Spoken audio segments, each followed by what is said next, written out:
Hey kiddos, we're reading the Among the Impostors by Margaret Peterson Haddix today. Today is chapter 3. In the last chapter we read, Luke was introduced to a fellow peer at school. His name was Raleigh Sturgeon, and he was a bit odd. He showed Luke to his bedroom and kind of ran around and hit Luke a little bit, pushed him down. So chapter 3, we're going to learn that we're going to see where Luke starts classes. Chapter 3. Luke managed to keep up with Raleigh only because Raleigh slowed to a dignified walk when he began passing classrooms instead of sleeping quarters. But it was a fast, dignified walk, and Luke was terrified that Raleigh might dart around a corner unexpectedly and disappear. Then Luke would be totally lost. So Luke dared to jog a little, hoping to keep pace. A tall, thin man with a skimpy mustache came out of one of the rooms as Luke passed. "Two demerits, young man," he said to Luke. "No running allowed. You know the rules." Luke didn't have the nerve to say so. Raleigh smirked. The thin man went back into his classroom. Luke knew he'd have to risk asking Raleigh a question. "What, he began. But just then Raleigh opened a tall wooden door to one side of the hall and slipped through. Luke's reflexes weren't fast enough.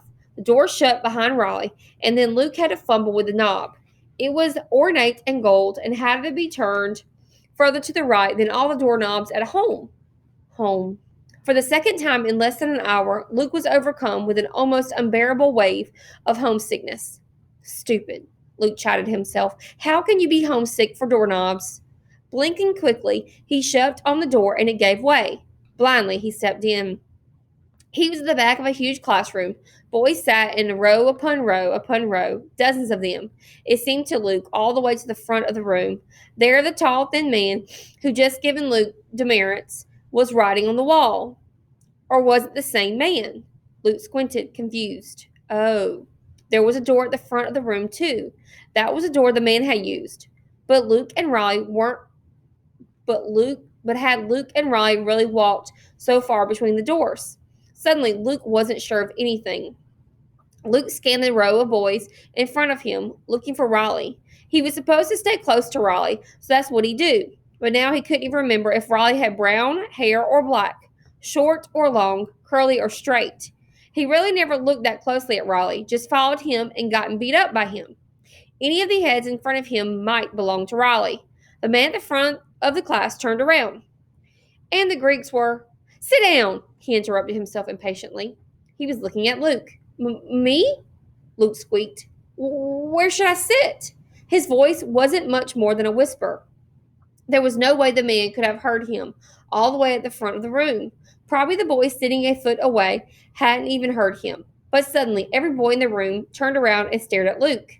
It was awful. All those eyes, all looking at him. It was straight out of Luke's worst nightmares. Panic rooted him to the spot, but every muscle in his body was screaming for him to run, to hide anywhere he could. For 12 years, his entire life, he had to hide. To be seen was death.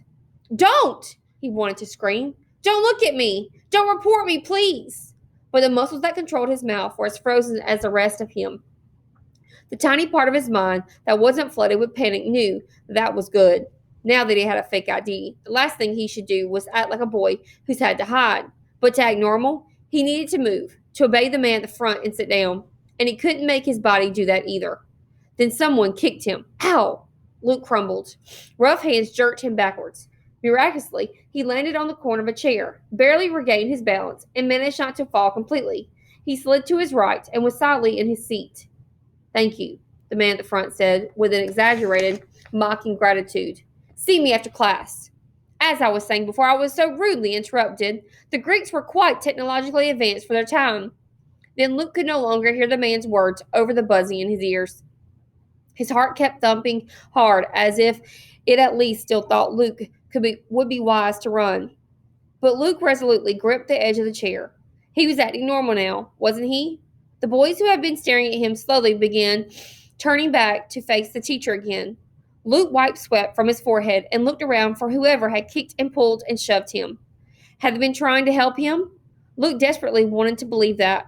But all the boys near him were looking at the teacher nonchalantly, as though Luke weren't even there. And if they've been trying to help, wouldn't they be trying to catch Luke's eye to get him to say thanks? Luke really didn't know. He knew how his family would act. Mother and Dad, Matthew and Mark. Mother and Dad would never kick him, and his older brothers would be poking him now, taunting him. Wants to kick you again?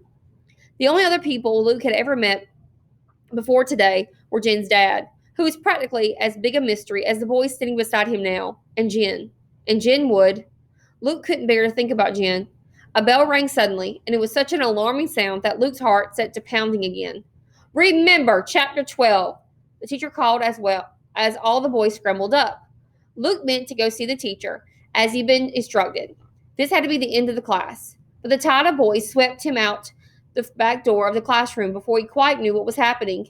By the time he got his feet firmly on the ground and felt like he might be able to break away, he was around a corner and down another hall. He fought his way back to what he thought was the original hallway.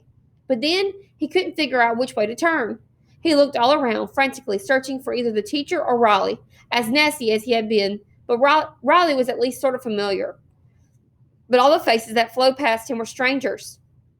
Of course, the way Luke's mind was working, both Riley and the teacher could have paraded past Luke 5 times, and he might not have even recognized them. The crowd in the hall was thinning out. Luke began to panic again. Get to class!